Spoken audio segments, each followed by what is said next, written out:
The divorce papers trembled in my hands as I sat in the kitchen that had once been filled with laughter and the smell of Sunday morning pancakes. The morning light filtered through the windows, casting long shadows across the marble countertops. I had carefully selected 3 years ago. Everything in this house held a memory, and now, it seemed, everything would need new meaning. My name is Sarah Mitchell, and for 12 years I thought I knew exactly who I was.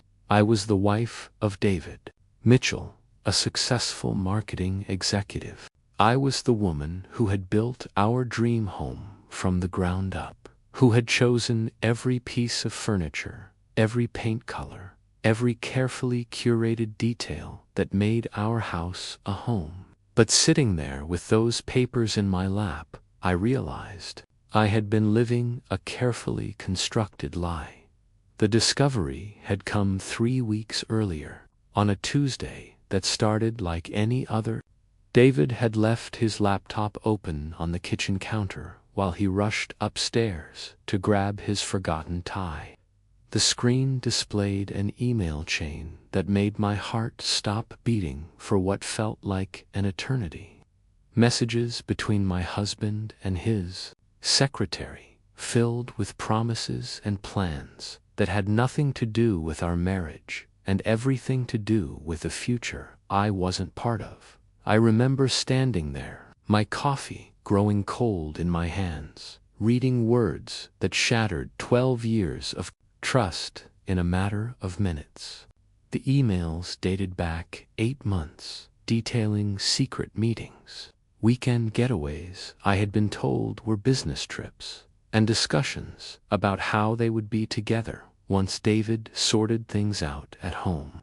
When David returned to the kitchen, straightening his tie with the same casual confidence he had worn every morning for over a decade, I simply closed the laptop and said nothing. Some women might have confronted him immediately, might have screamed or thrown things or demanded explanations. But I had always been the type to think first and act second, to process and plan rather than react in the heat of emotion. For 3 weeks, I had carried the weight of his betrayal silently, watching him come home each evening with kisses on his cheek and stories about his day that I now knew were carefully edited versions of the truth. I had sat across from him at dinner, making conversation about our respective days while inside I was crumbling piece by piece. The hardest part wasn't the betrayal itself, though that cut deep enough. It was the realization that I had become invisible in my own life. David looked at me each morning and evening as though I were simply part of the furniture, something familiar and comfortable, but no longer worthy of real attention or consideration. I had become the background to his story, rather than the co-author I had always believed myself to be. During those 3 weeks of silent knowing, I had done something I had never imagined myself capable of. I had begun planning, not just for the conversation we would eventually have, or for the divorce that seemed inevitable, but for the life I would build afterward. I had always been organized, but this was different. This was strategic. I scheduled a meeting with Margaret Chen, the best divorce attorney in the city, a woman whose reputation for thorough preparation was legendary. I gathered financial documents, photographed important items, and began the careful work of documenting a life I was preparing to leave behind. It was during one of these documentation sessions that I made a discovery that would change everything. As I photographed rooms for the asset division, I began pulling out receipts and warranty information from my meticulously organized filing system. That was when I realized something that should have been obvious, but had somehow escaped my notice. Over the years of marriage and mortgage payments and shared bank accounts, every single item in our house, from the king-sized bed in our master bedroom to the hand-carved dining table that seated 8, from the leather sectional sofa to the vintage Persian rug beneath it, had been purchased by me, not by us, as I had somehow come to think of it over the years, but by me. My name was on every receipt, every warranty, every insurance claim. The house itself was mine. Purchased 6 months before David and I had even gotten engaged, using money from my inheritance and my own savings account. When we married, David had simply moved in, bringing with him little more than his clothes and a collection of sports memorabilia that now seemed insignificant compared to the life we had built together at the time. It hadn't mattered whose name was on what document. We were building a life together, and the legal details seemed less important than the emotional reality of our partnership. I had been happy to provide the foundation while he provided the companionship, the shared dreams, the promise of forever. But now, sitting with those divorce papers and the weight of his betrayal heavy in my chest, those legal details suddenly mattered very much indeed. David arrived home that evening with the same casual confidence he always wore, loosening his tie. As he walked through the front door and calling out his usual greeting, "Hey babe, I'm home, what's for dinner?" I was waiting for him in the living room, the divorce papers spread out on the coffee table, like playing cards in a game where I finally understood all the rules. When he saw me sitting there, something in my posture must have alerted him that this was not going to be an ordinary evening. "Sarah, what's all this?" He gestured toward the papers, his voice carrying the same tone he might use to ask about an unexpected package delivery. "Divorce papers, David." The words came out steadier than I had expected, without the tremor of emotion I had feared would betray the depth of my hurt.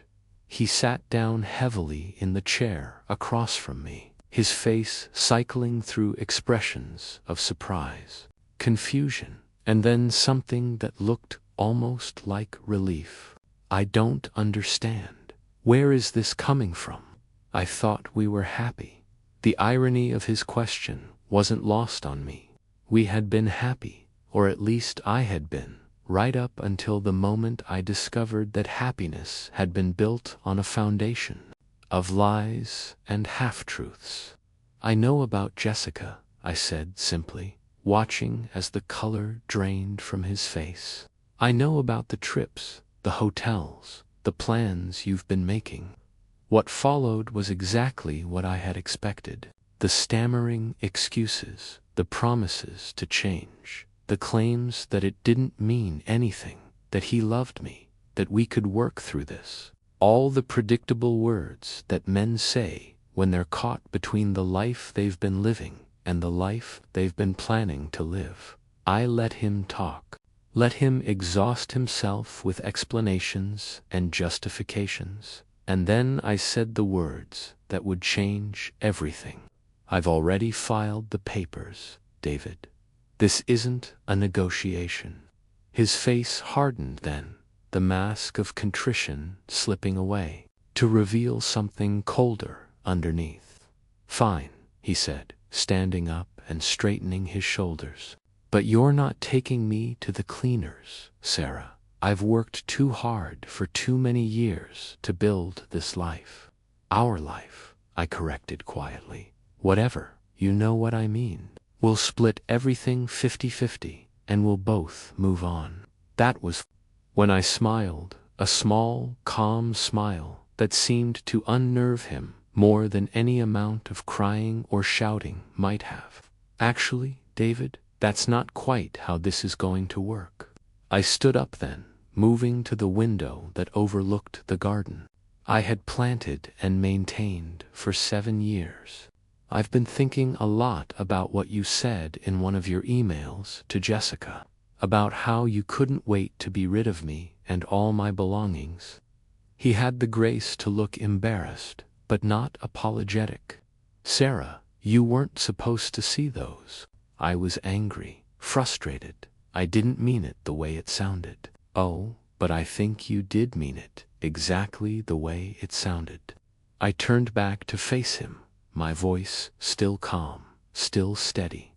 You told her that once you got rid of me, you'd have this beautiful house and all its contents to start your new life together. You talked about how you'd worked so hard to build all of this. I did work hard, he said defensively. I've been the primary breadwinner for years. Yes, you have worked hard, and yes, you've contributed financially to our household expenses. But there's something you seem to have forgotten. Something that's going to make this divorce much simpler than you anticipated. I walked back to the coffee table and picked up a thick manila folder I had prepared for this moment. This house, David, is mine. Not ours, mine. I bought it 6 months before we were engaged, with my own money, and your name was never added to the deed. His face went very still. The kind of stillness that comes before understanding hits like a freight train. And this furniture, this beautiful sectional you love to watch football on, mine. The dining room set where we've hosted Christmas dinner for your family every year, mine. The king-sized bed you sleep in every night, mine. The kitchen appliances you use every morning to make your coffee, mine.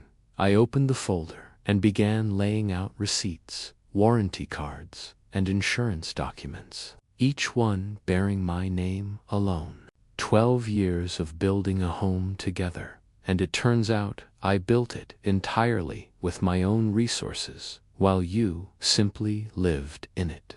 David stared at the papers spread before him as though they were written in a language he couldn't understand. That's not ... that can't be. We were married. What's mine is yours, and what's yours is mine. Actually, that's not how it works in this state, David. Since we never specifically added your name to any of these purchases, or to the deed of the house, and since I can document that every single item was purchased with funds from my own account, the silence that followed was heavy with the weight of realization. I watched as David processed what I was telling him, watched as he began to understand the true scope of what he was about to lose. So when you said I should take my belongings and leave, I continued, my voice never rising above conversational level, you were absolutely right.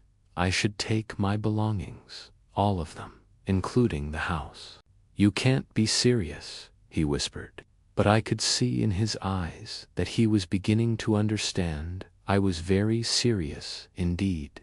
I am absolutely serious. According to my attorney, you're entitled to take anything you can prove you purchased yourself, plus half of any assets we acquired jointly during the marriage. But since you never contributed to the purchase of any of the major items in this house, and since the house itself was my separate property before the marriage, you're welcome to take your clothes, your sports memorabilia, and that coffee mug collection you started in college.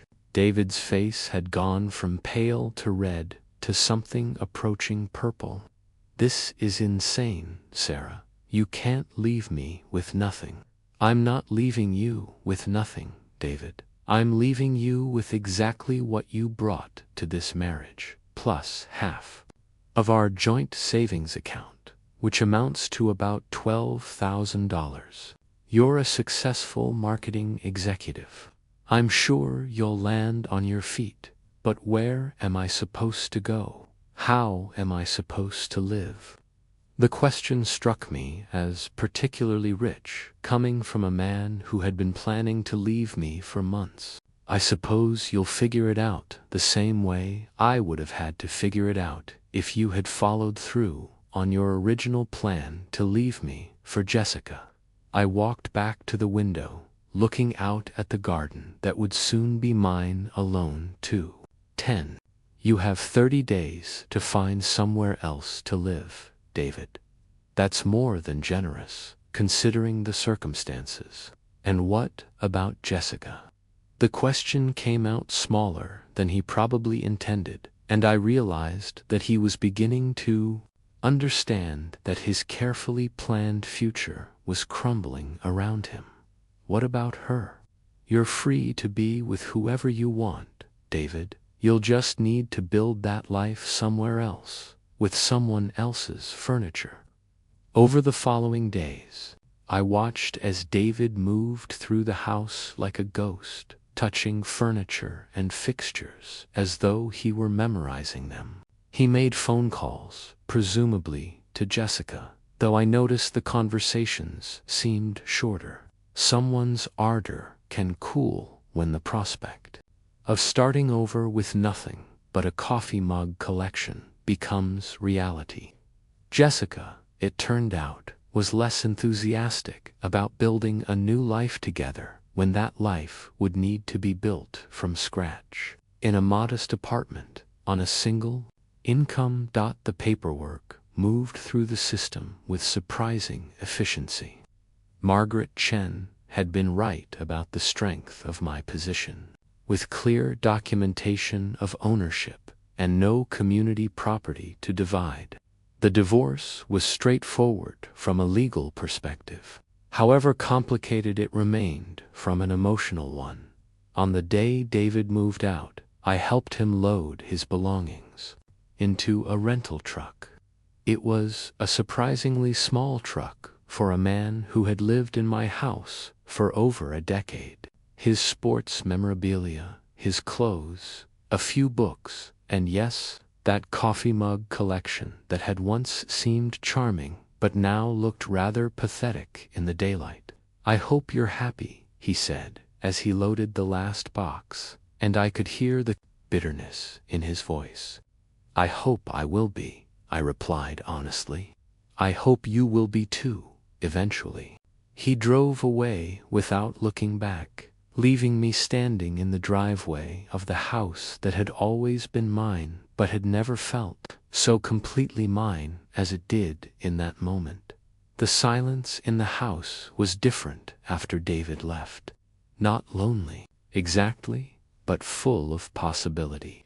I walked through each room, seeing familiar spaces with new eyes. The living room where I could now arrange the furniture exactly as I wanted it. The kitchen where I could cook meals for one without feeling like I was failing at something. The bedroom where I could sleep in the center of the bed and read as late as I wanted with the light on. I spent the first week after the divorce was finalized simply sitting in different chairs in different rooms, relearning what it felt like to be alone in a space that was entirely my own. It wasn't loneliness I felt, but rather a kind of peace I hadn't experienced in years. Friends called, offering sympathy and support, assuming I would be devastated by the end of my marriage. And part of me was sad, mourning not so much David himself, but the life I had thought we were building together. But mostly, I felt something I hadn't expected, relief. Relief that I no longer had to pretend not to know about the lies. Relief that I no longer had to make conversation with someone who had already mentally moved on to his next chapter.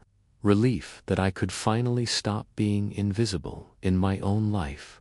6 months later, I began making changes to the house. Not dramatic renovations, but small adjustments that reflected my tastes rather than our compromised style. I planted new flowers in the garden, flowers that bloomed in colors David had never particularly cared for. I rearranged furniture to create reading nooks and workspace areas that served my needs rather than accommodating his television viewing preferences. I joined a book club at the local library and discovered that I had opinions about literature that I had kept to myself for years, not wanting to bore David with subjects that didn't interest him. I took up painting again, something I had abandoned early in our marriage when David had commented that the smell of oils gave him headaches. The house began to feel different, lighter somehow, as though it too had been holding its breath for years and could finally exhale.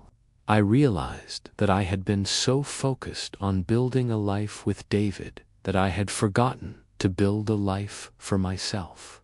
One evening, as I sat in my garden with a glass of wine and a book I had chosen simply because the cover appealed to me, I thought about David's words on that last day. I hope you're happy. I was happy, I realized. Not the complicated, compromised happiness of a marriage built on shared obligations and unspoken resentments, but the simple, clean happiness of a life lived authentically. I was happy in a way I hadn't been in years, maybe hadn't been since before I learned to shape myself around someone else's expectations and needs. The divorce papers had long since been filed away, but sometimes I would remember that moment when David's face changed as he realized what he was losing. Not just me, though I don't think he mourned that loss particularly, but the comfortable life he had built in my house, with my things, supported by my foundation. He had told Jessica he couldn't wait to get rid of me and all my belongings, never realizing that my belongings were everything that made his life comfortable, everything that made his house a home. In trying to discard me, he had discarded the life he thought he wanted to keep. Empty houses tell no lies, I had learned. When everything that matters is stripped away, what remains is only what was truly yours to begin with. David had learned that lesson the hard way, and perhaps that was fitting. As for me, I had learned something different, but equally valuable.